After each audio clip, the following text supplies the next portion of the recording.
Commander? What's your opinion on the last mission? Kinda wish you'd got there sooner, Commander. No offense, I appreciate the rescue. I just wish... You wish we'd been able to save the rest of your unit? Yes, sir. If I had been more alert, we wouldn't have been cut down by an ambush. The Geth are perfect ambushers. They don't move, they don't make noise, they don't even breathe. Sir, they have flashlight heads. I'll make sure it doesn't happen again. Do you have a few minutes to talk one-on-one? I'm sorry, Commander. I need to get my duties squared away. I wouldn't mind talking more later, though. Dismissed, Chief. Sir.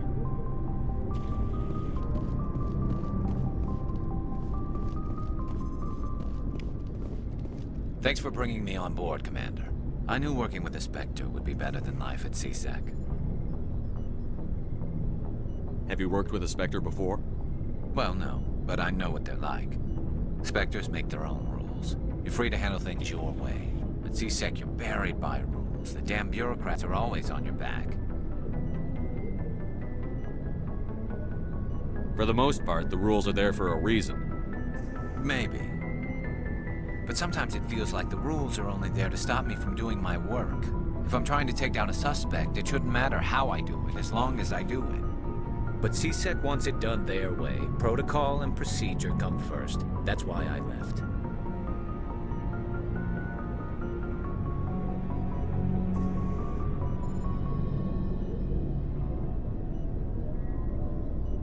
So you just quit because you didn't like the way they do things? There's more to it than that. It didn't start out bad, but as I rose in ranks, I got saddled with more and more red tape. CSEC's handling of Saren was typical. I just couldn't take it anymore. I hate leaving. I hope you made the right choice. I'd hate for you to regret it later. Well, that's sort of why I teamed up with you. It's a chance for me to get off the Citadel, see how things are done outside CSEC. Either way, I plan to make the most of this. And without CSEC headquarters looking over my shoulder, well, maybe I can get the job done my way for a change. If getting the job done means endangering innocent people, then no. We get the job done right, not fast. Got it? I wasn't trying to... I understand, Commander. Hey, Commander. Looking for some extra What have you got? supplies? Whatever you want. Well, as long Why as... should I pay you? My stuff for doesn't come from the Alliance. Hell, the licenses alone have set me back more than I'd like. But no licenses, no goods. Without the goods, I'm out of a job. Let's see what you've got. You bet, Commander.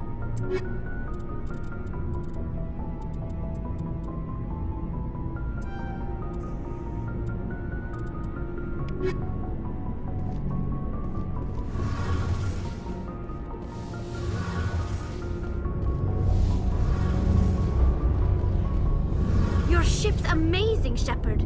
I've never seen a drive core like this before. I can't believe you were able to fit it into a ship this small. I'm starting to understand why you humans have been so successful. I had no idea Alliance vessels were so advanced. The Normandy's a prototype. Cutting-edge technology. A month ago, I was patching a makeshift fuel line into a converted tug ship in the flotilla. Now, I'm sitting on board one of the most advanced vessels in Citadel space. I have to thank you again for bringing me along. Traveling on a vessel like this is a dream come true for me. I had no idea you found ship technology so interesting. It comes with being a Quarian. The migrant fleet is the key to the survival of my people. Ships are our most valuable resource. But we don't have anything like this. We make do with cast-offs and second-hand equipment. We just try to keep them running for as long as we can. Some of the fleet's larger vessels date all the way back to our original flight from the Geth. I can't believe your fleet's still using ships that are 3 centuries old. They're constantly being repaired, modified, and refitted. They aren't pretty, but they work. Mostly. We've tried to make ourselves as independent as possible on the flotilla, grow our own food, mine, and process our own fuel. But some things we just can't make on our own. A patch to maintain the hull integrity requires raw materials we just don't have. That's why our pilgrimages are so important. Tell me about your people.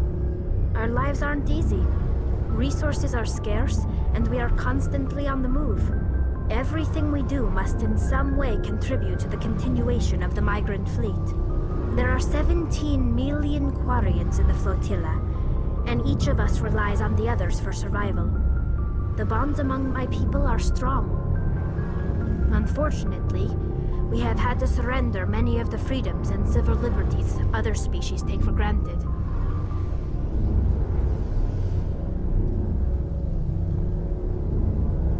What kind of freedoms? Well, it's illegal for parents to have more than one child. If our population grows too much, it would strain our resources to their breaking point. Of course, we also can't allow our numbers to become too few. If our population is in decline, the rule against single births is temporarily repealed. In extreme cases of population decline, incentives are even offered to encourage multiple births, though the Conclave hasn't had to take such measures in nearly a century. That's your government. The Conclave is our civilian branch of government. Each ship can elect a representative to serve on the Conclave and make decisions that affect the fleet as a whole. On matters that affect an individual ship, however, the captain has the final say. It's a tradition that dates back to the early days, when the fleet was governed by martial law. Fortunately, most captains nowadays are smart enough to have an elected council from their crew to give them advice and guidance. So the ultimate power rests with elected officials. In practice, the Conclave and the respective council for each ship tend to set the rules that govern our daily lives. But in theory, we are still under military jurisdiction. The 5 top-ranking military officials in the fleet serve on the Admiralty Board. These 5 have the power to overrule any decision by the Conclave in case of emergency. To do so requires unanimous agreement among the Admiralty, and they can only do this once. After that, the entire board must resign their posts. It's a safeguard that served us well. In nearly 3 centuries, the Admiralty Board has only overruled the Conclave 4 times.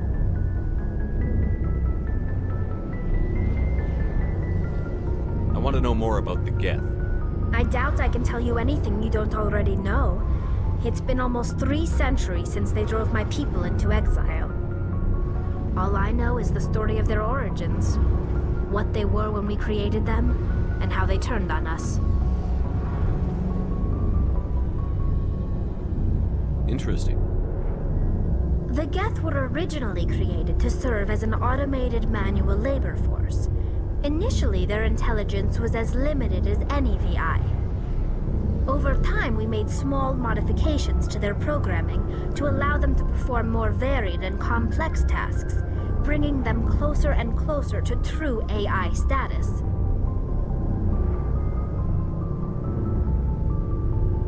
How come the Council didn't step in and stop you? This wasn't true AI research. We may have been skirting the bounds of the law, but we never did anything that was actually illegal. The changes were so insignificant, so gradual, that we were able to control them. Or so we thought. But one thing we underestimated was the power of the neural network. A million Geth thinking simultaneously created an inherently unstable matrix. So, the Geth share brain power? Many of the Geth's logic systems were designed to work in concert with other nearby Geth. Basically, the more of them you have in a group, the smarter they are. So there's some sort of group consciousness? No, nothing like that. They cannot share sensory data or information. Their programming cannot handle that much simultaneous input. Each Geth maintains an individual awareness and identity. The neural network only operates on a process-based level. It's basically the synthetic equivalent of a subconscious. But when they're in close proximity, they can coordinate low-level functional processes, freeing up more capacity for original or independent thought. What made them rebel?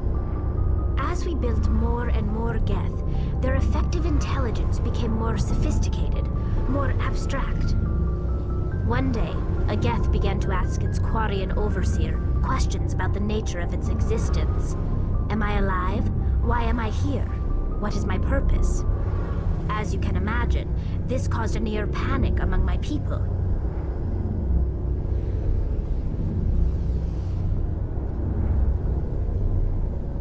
I don't see what's so bad about those questions. The Geth were created to engage in mundane, repetitive, or dangerous manual labor. That's fine for machines, but it won't satisfy a sentient being for long. The Geth were showing signs of rudimentary self-awareness and independent thought. If the Geth were intelligent, then we were essentially using them as slaves. It was inevitable the newly sentient Geth would rebel against their situation. We knew they would rise up against us, so we acted first.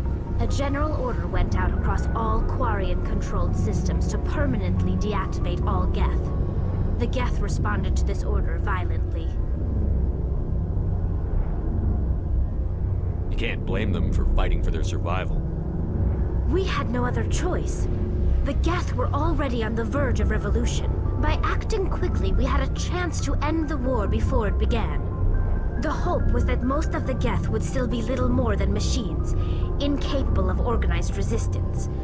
But they had progressed much further than anyone anticipated. The war was long and bloody.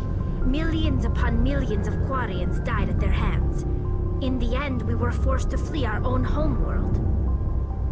We feared the Geth would pursue us, but they never came beyond the Veil. Now we drift through space, exile searching for a way to reclaim what was once ours.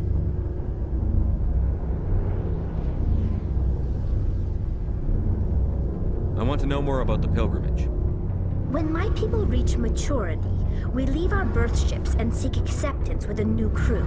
It's necessary to maintain genetic diversity among the fleet. But no ship wants to accept someone who will be a burden on them. So, to prove our worth, we embark on a pilgrimage. We set out alone, leaving the flotilla and our families behind us. We only return once we have found something of value we can bring back to the fleet. This is presented as a gift to the captain of the respective ship we wish to join. If the gift is accepted, we are welcomed into the crew. Can a captain choose to reject the gift? That doesn't happen often. Most captains are eager to increase the size of their crew. It increases their own standing in our society.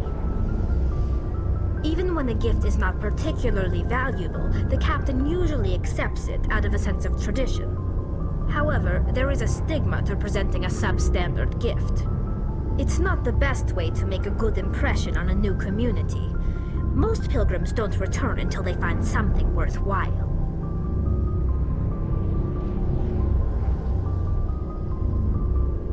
I want to talk about something else. Like what?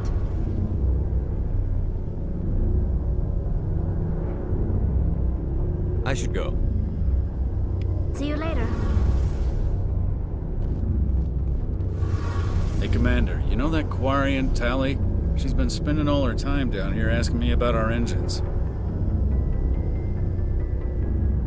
I'll tell her to leave you alone. What? No, she's amazing. I wish my guys were half as smart as she is. Give her a month on board and she'll know more about our engines than I do. She's got a real knack for technology, that one. I can see why you wanted her to come along. I figured she'd be a real asset to the team. You got an eye for Tally, Commander, but I'm guessing that's not why you came down here. Fill me in on the IES stealth systems. How does it work exactly? You can't hide a ship out in space. They emit too much heat and radiation. Too easy for sensors to pick them up, unless you find a way to capture those emissions.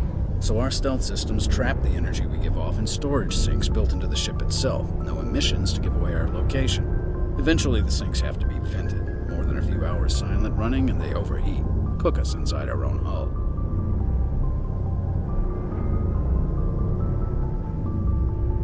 There's no way for anyone to detect us? A visual scan can still pick us up. Anyone looking out a window can see us plain as day. But you have to be pretty close to get an actual visual out in space. Most vessels rely on scanners. As long as the stealth systems are engaged, they can't see us. Not unless we accelerate to FTL speeds. Why doesn't it work with faster than light travel? Cranking up the FTL blue shifts our emissions, pushes them into frequencies too high to capture in the sinks. As soon as we make the jump, it's like setting off a flare. Sensors can pick up our location whenever we enter or exit FTL flight, but for short-range missions, our stealth systems are amazing, and we've got the only one. Where else have you served, Adams? If you name a class of Alliance ship, I've probably served on it. Everything from dreadnoughts and carriers right down to frigates like the Normandy. My last assignment was on the Tokyo, only a cruiser, but she was a good ship. Couldn't hold a candle to the Normandy, though. I want to know more about the Normandy. She's the best ship I've ever served on, probably the fastest vessel ever designed, and she's the only one using the new Tantalus drive core. What's so special about the Tantalus drive core? Proportionally, it's about twice the size of any other vessel.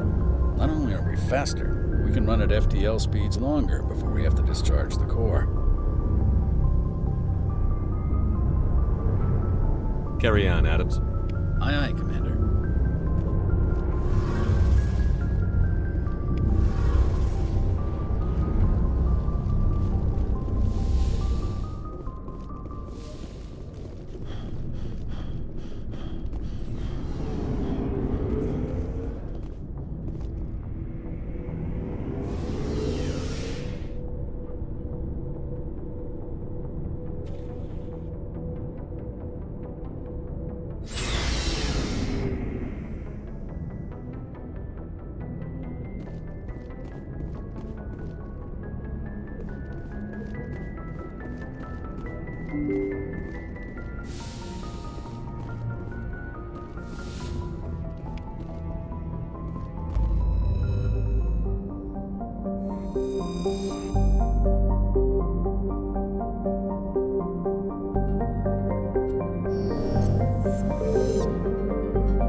position.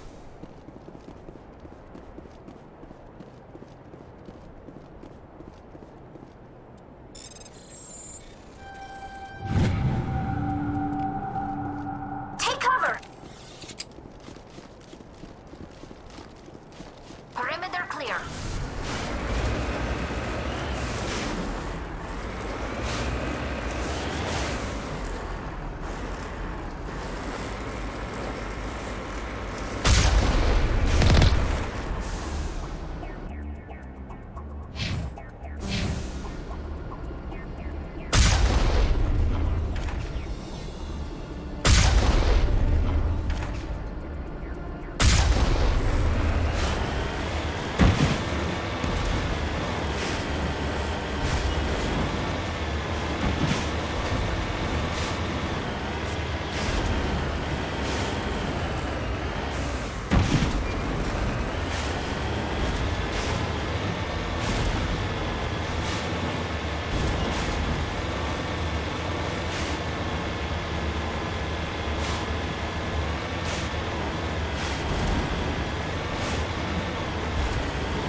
We got them all, Shepard.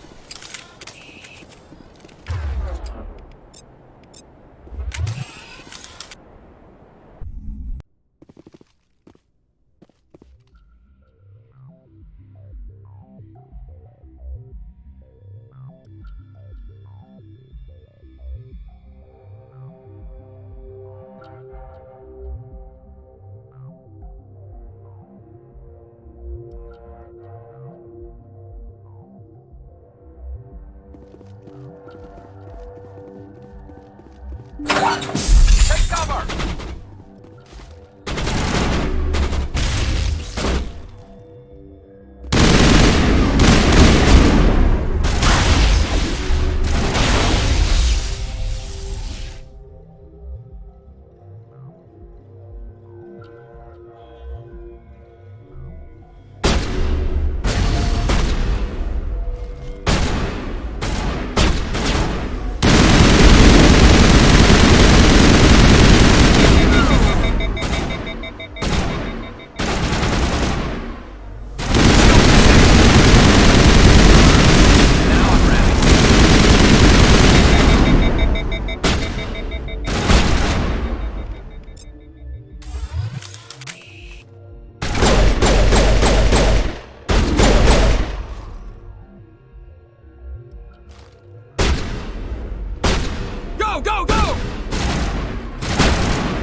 Commander, I'm picking up a signal from the planet's surface. It looks like an automated distress beacon.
Alliance soldiers.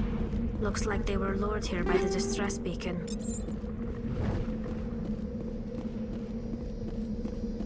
Looks like these men were under Admiral Kahoko's command. We want to know what happened here.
Commander, I'm picking up some strange readings. Really strange, like off the damn charts. It looks like it's coming from an underground complex a few clicks away from the drop zone.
stupid. Maybe we can find a side window?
forward.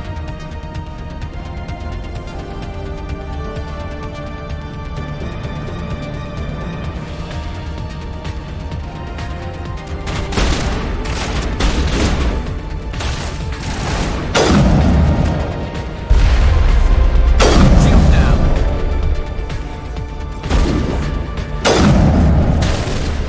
Now it gets fun.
think we're good, Commander.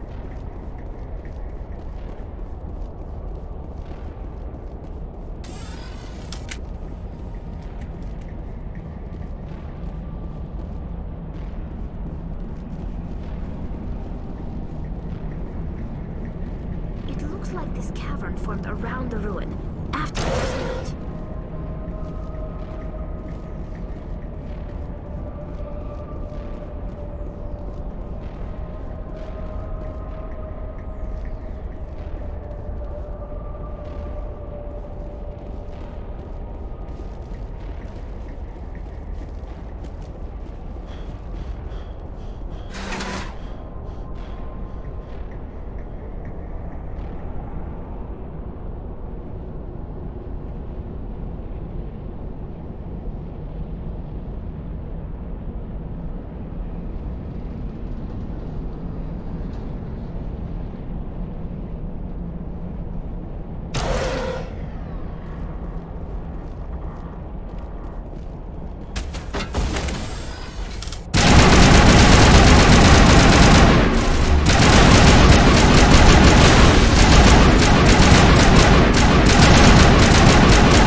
I wonder what Liara's looking for. Most Prothean ruins have nothing more than dead instrumentation.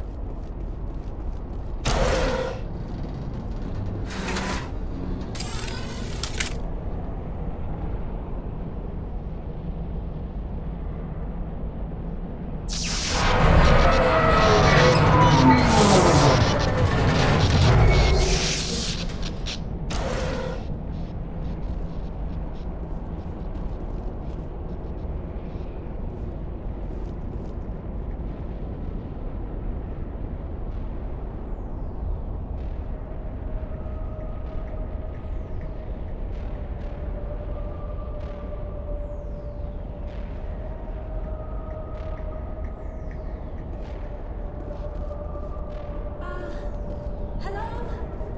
Could somebody help me? Please?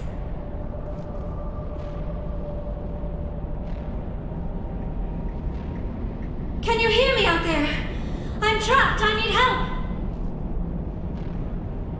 Are you okay? What happened to you? Listen, this thing I'm in is a Prothean security device. I cannot move, so I need you to get me out of it, all right? Your mother is working with Saren. Whose side are you on? What? I am not on anybody's side. I may be Benezia's daughter, but I'm nothing like her. I have not spoken to her in years. Please, just get me out of here. How'd you end up in there? I was exploring the ruins when the Geth showed up, so I hid in here. Can you believe that? Geth, beyond the veil! I activated the tower's defenses. I knew the barrier curtains would keep them out. When I turned it on, I must have hit something I wasn't supposed to. I was trapped in here. You must get me out, please! We'll find some way to help you. There is a control in here that should deactivate this thing. You'll have to find some way past the barrier curtain. That's the tricky part. The defenses cannot be shut off from the outside. I don't know how you'll get in here. Be careful. There is a Krogan with the Geth. They have been trying different ways to get past the barrier.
How did you get in here?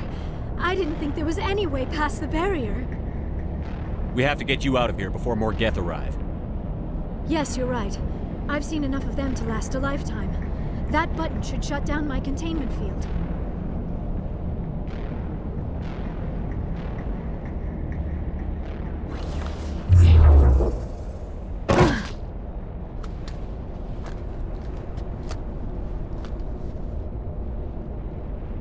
Any idea how we get out of this place?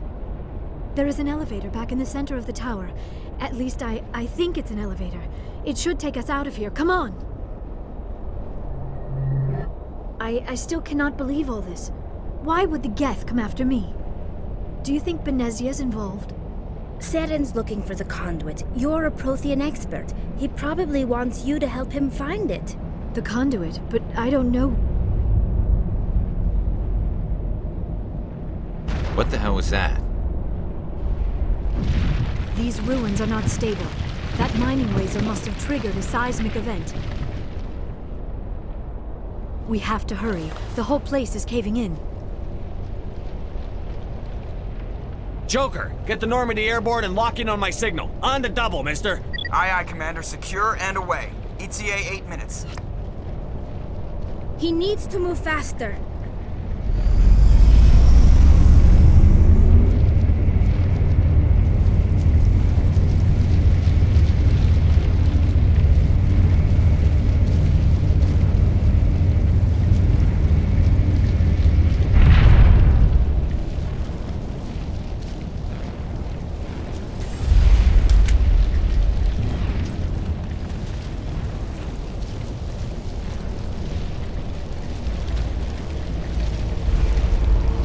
Surrender.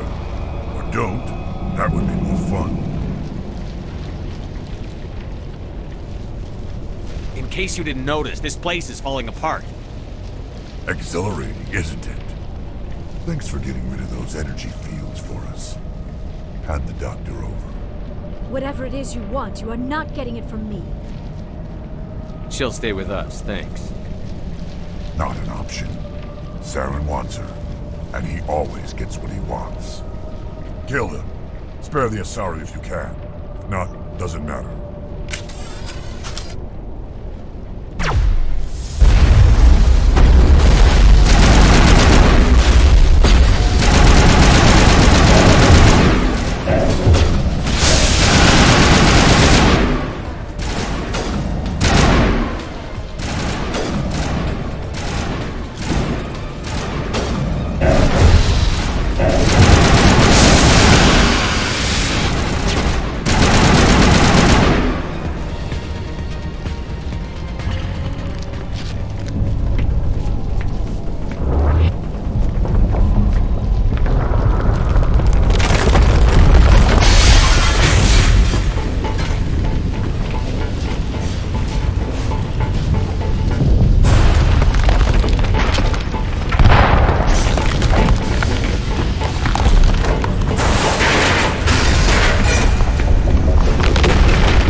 Too close, Commander. 10 more seconds we would have been swimming in molten sulfur.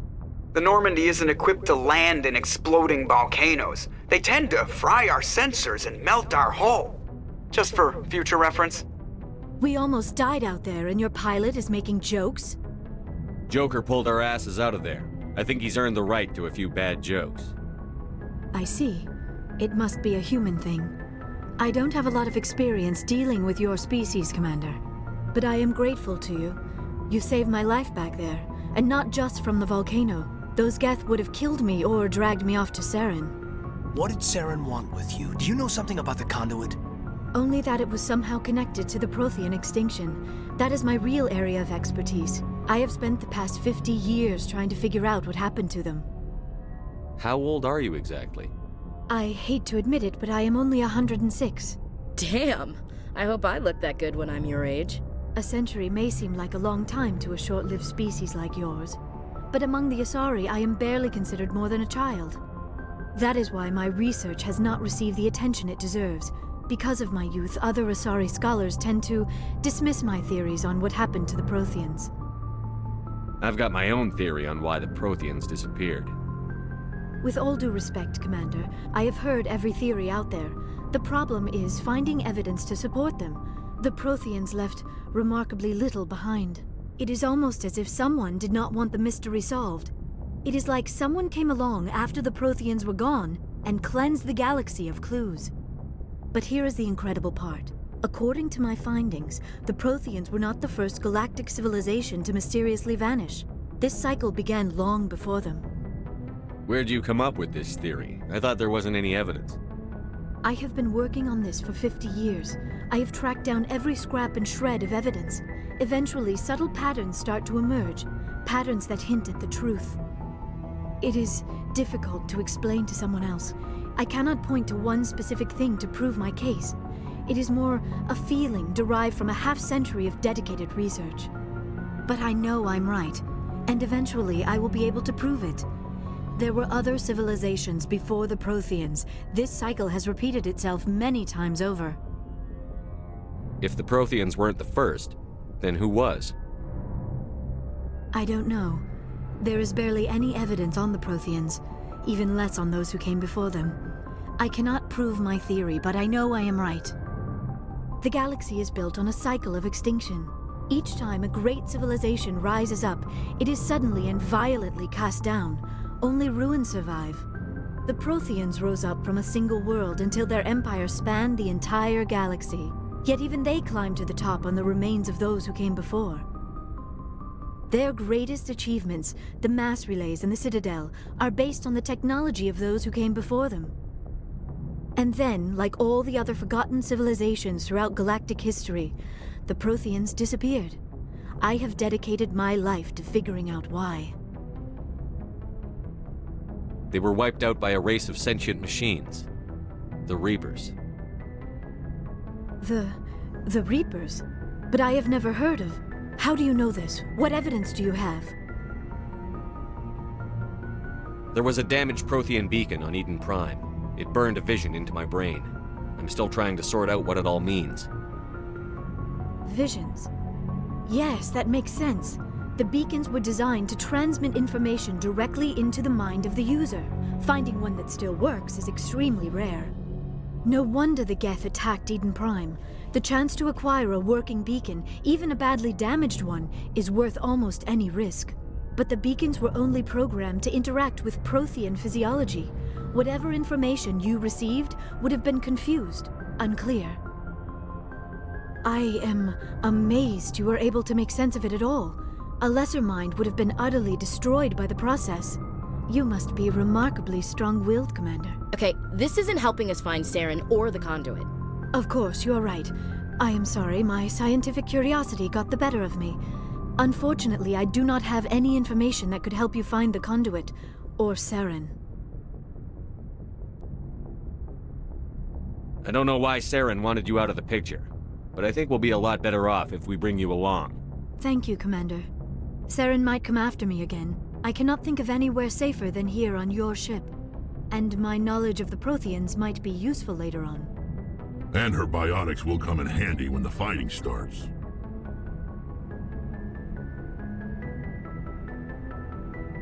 Good to have you on the team, Liara. Thank you, Commander. I am very grateful. Oh, I am afraid I am feeling a bit lightheaded. When was the last time you ate? Or slept? Dr. Chakwa should take a look at you. It is probably just mental exhaustion, coupled with the shock of discovering the Prothean's true fate. I need some time to process all this. Still, it could not hurt to be examined by a medical professional. It will give me the chance to think things over. Are we finished here, Commander?